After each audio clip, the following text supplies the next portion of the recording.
This episode of ETC is brought to you by The Belko Experiment, in theaters March 17th. It's almost like you sick fucks actually get off on disappointment. Why else would these once great game developers continue to release shitty sequel after shitty sequel after shitty sequel? Because you'll buy it and you'll claim to like it no matter what those elitist critics say. In fact, it only makes you double down on the fact that the garbage that these companies are serving up tastes great to you, because it gives you some kind of weird pride to like things that most people don't. Oh yeah, we're onto you, and so is BioWare. So dust off your GIMP suit. It's time for T.U.G.S.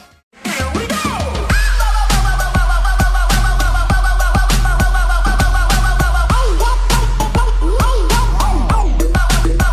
No, you fucking cuck! Peggy 18. Well, boys and girls, the embargo's up. The early access is here, and yeah, fuck, nothing's changed for the Mass Effect franchise at all. In fact, according to some reports, it might have actually gotten worse. And you would think that a franchise like Mass Effect would actually take the time to make things right, especially after the massive amount of complaints that Mass Effect 3 garnered from longtime players. Yeah. Not in this industry, though.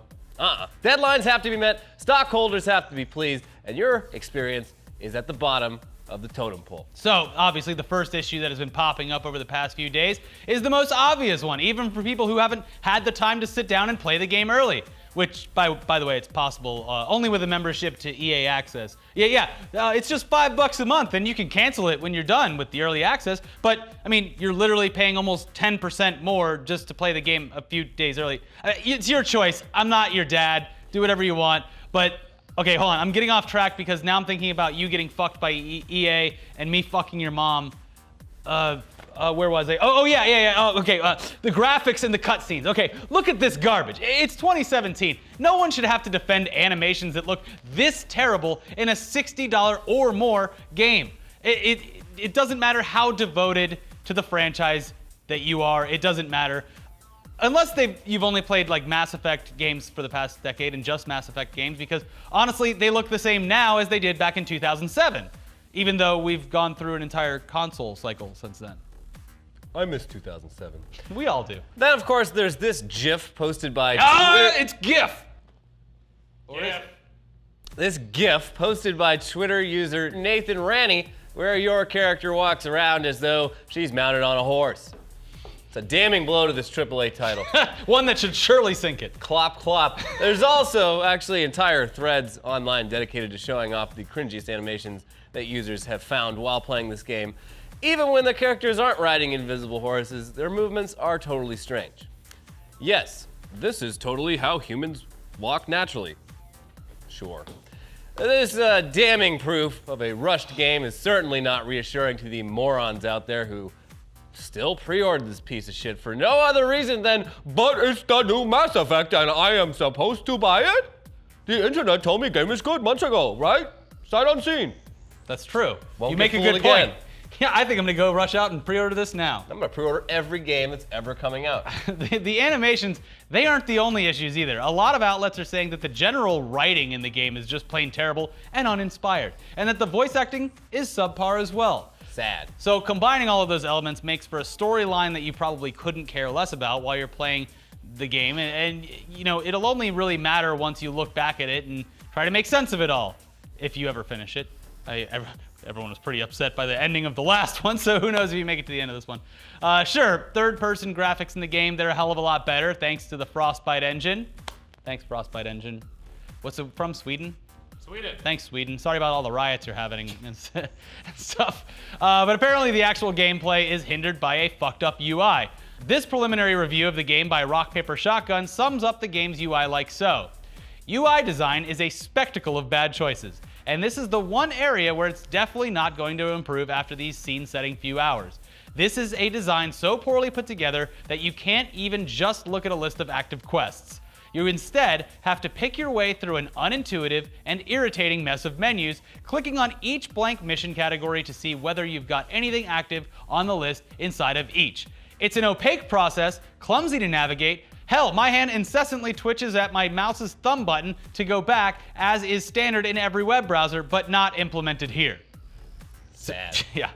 Now, there are some articles that counter the fact that you shouldn't base a game like this solely on the first few hours of gameplay, which is a decent argument, except for the fact that while you might grow to enjoy the gameplay mechanics and then new worlds that you discover, there's just no fucking way that the animations are going to magically improve or that the UI is going to change without some heavy patching. So yeah, maybe you shouldn't judge a book by its cover, but it might be perfectly fine to judge a book by its first 10 chapters. Yeah. I swear it's gonna get good. Yeah. I don't know, this whole Bible thing it's kind of a downer. Yeah. Does Jesus come back? I don't know. We'll have to wait and see. Now that we've got Mass Effect out of the way, step aside Mass Effect, we gave you a week to let the dust settle on the Nintendo Switch, and now it's time to take another look at how the actual fans are finding their experience. And again, as ethical games journalists, we have to say once more that people are loving Breath of the Wild. But there's a dark side to this Nintendo Switch. And it starts with the fact that you will not be able to play the new South Park game, Fractured Asshole, on planes, trains, or automobiles, because as of right now, it is not coming to the Nintendo Switch, despite previous rumors to the contrary. Sad. These rumors, however, seem to just be entirely based off of a tweet from the South Park account with an animated GIF or GIF of Cartman freezing himself and the text above it saying, Nintendo, I'm coming, Nintendo, hashtag Blizzard 2017. Not an outright confirmation, but still, enough to get stupid people excited that more than a dozen games could be coming to the Switch this year. Yeah, a dozen and one. A baker's dozen, if you will. Sorry to hurt your precious feelings, but no. They were just excited about the console release, and a representative for the show had to issue a statement to IGN saying, South Park, the fractured butthole, won't be coming to the Switch. Sad. Sad. Hashtag sad. Now, aside from the actual games, there's also the absolutely infuriating way in which the Nintendo Switch handles data, content, and SD cards. Oh. An actual consumer-friendly device would allow you probably the most amount of freedom when you want to play games that you already own or even transfer certain files. But not the Switch! No, sir! In a recent article on Polygon, they explain all the frustrating issues that come along with owning a Switch and trying to complete seemingly normal tasks with it. Starting the whole thing off by highlighting a tweet from Jeff Ramos, who critiqued the Switch as follows. Things I love. Turning off my Switch to insert an SD card. Turning it on just to copy an image. Turning it off to remove SD card. Wow, that sounds like a lot of fun. Anyways, they do go on to explain other issues in detail, which you can read by following the link in the description. But they list out things like the fact that you can't transfer saves. Yeah, that's a big one. Yeah, you can't transfer games, and also you can't even share SD cards if someone else has used it in another Switch or vice versa. What? Yeah, it says this Switch, or You this have to reformat it? Yes, sir. Fuck off. What a great entry into the marketplace. Just perfect. But like we said before, at least there's Breath of the Wild, right? Okay. Prepare yourself, because it is now time to shit on that sacred cow too. Shibby, we're gonna bring Shibby in, but before we have to give you a warning. We actually made him do this review because he was, in real life, kind of scared of the Zelda community. Yeah, turns out they're the biggest bullies of all. All right. But he's gonna do it anyway, because we're ethical and brave. And our brave little boy is the bravest of all. T.U.G.S boys and Zelda girl. Thank you. This week I'm reviewing what every games journalist in the world is calling a perfect 10 out of 10. A game so expansive that dozens of ethical review sites could not wait more than 1 minute after the embargo to post perfect scores in order to trick as many Nintendo fanboys into clicking their links and articles. I know, fanboys, these reviews are basically your Pornhub, so put that lucky sock away and wipe the drool from your face. This week, against my own ethics, I'm reviewing Zelda Breath of the Wild. Woo! Unlike your lucky sock, after so many uses and beatings, every weapon in this game breaks. But Shibby! Woo! All you've done is make dick jokes the entire time so far. Weapon durability is not something new, and it makes me so wrecked. Unfortunately, viewer, much like that erection, after very short usage, it's gone. It's rewarding to explore this huge open world, but you are constantly punished for combat. It's sad that I need to actively avoid combat because items are broken after one engagement. Sure, this game is graphically beautiful for a tablet game. Fine. Having said that, the frame rate it has issues. When moving objects or engaging in combat, which you should just be avoiding because it's largely pointless in this open world. Look, the few dungeons that they do have in the game are a nice change of pace, but they're not long enough, and just not enough of them in the game. Without any touch controls, inventory management is a total pain in the ass. Needing to throw or drop weapons to pick up weapons. Hey, that's more durable than a Zelda weapon. Silence! Or a Link, I don't know. Is the Link the boy? He's the boy, right? Correct. Is Zelda even in this game? She's a bitch. Wow. And shields and then cycle through menus. It really needs to be laid out better, especially when it comes to cooking. It's awful. I understand there needs to be a cute add-on to these trash little items to make thing mechanic in the game. It's an open world RPG, and that's just how. I don't understand a word you said for the past, 2 minutes. That's how these games work. However, why the fuck is there no button or option? Hey, Shibby Link Senpai, you made this shit before. You have enough of this shit in your poorly designed inventory. You want to make some of this shit? So press this button and mass craft the shit. Nope. It's just tedious. It could be more streamlined. Allow me to explore this cool open world and less of the clunky menu bullshit. At the end of the day, there are only 23 real different monster types across the entire game, while in Ocarina, there was 46. The music score in this game is the weakest in the series, in my opinion.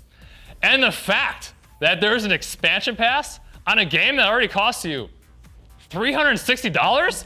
Sad. Ladies and gentlemen of the court, this game is low energy. Just look at my stamina bar, as well as overrated.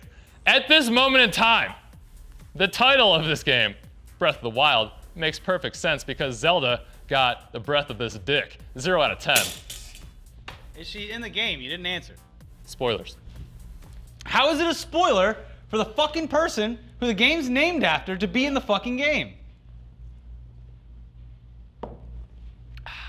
All right. I guess I'll have to buy a $360 Yeah, well, I guess game I'll have and to find out. find out for myself. But before we go, we've got another Amazon review for you, and this time we're talking about everyone's least favorite entry into the Mass Effect franchise, Mass Effect 3. And this review comes from user Nick Victory, who titled his review, Utterly Disastrous. All of the negative reviews are true. Mass Effect and Mass Effect 2 really drew you in and made you care about the characters. And 3 makes you think that you can make a difference, but you can't. No matter how good the game was until the final sequence, the ending is so awful, so unsatisfying, and so depressing that it renders the rest of the experience that much more stupefying, depressing ever. I will never play this game again. It actually made me want to give up playing video games. I didn't even turn any of my systems on for weeks after finishing this heat. Don't listen to all the crap about how it's art and how dare anyone try to criticize an artist's vision. It's a video game, for crying out loud. I agree. The Louvre is full of art. This is a game about laser guns and space monsters. And video games are supposed to be fun. The one place where the good guys can win. But in this case, there is no happy ending. The good guys don't win. And in the end, nothing you've done over the course of 3 games and countless hours makes any difference. What a sad, depressing review. This man needed Mass Effect 3 to be good. It let him down. I've been to the Louvre. It's full of art. It's full of boring art. So Mass Effect 3 not gonna end up in the Louvre anytime soon. I guess not. I also love just like, video games are the last place to, The good guys can finally win. No. I feel bad for this guy. I know, I do I hope too. he found a good video game. But Nah. I bet he has Andromeda pre-ordered. One more chance. You got one more. Maybe the good guys will win this time. Anyways, that's it for T.U.G.S this week. Watch our latest live stream. We played Secret Hitler, and it was way, way, way too much fun. So go watch that, and then watch last week's episode of T.U.G.S. Go buy this t-shirt at etcmerch.com. You know where to get these. These are everywhere. We'll see you guys next time. Bye.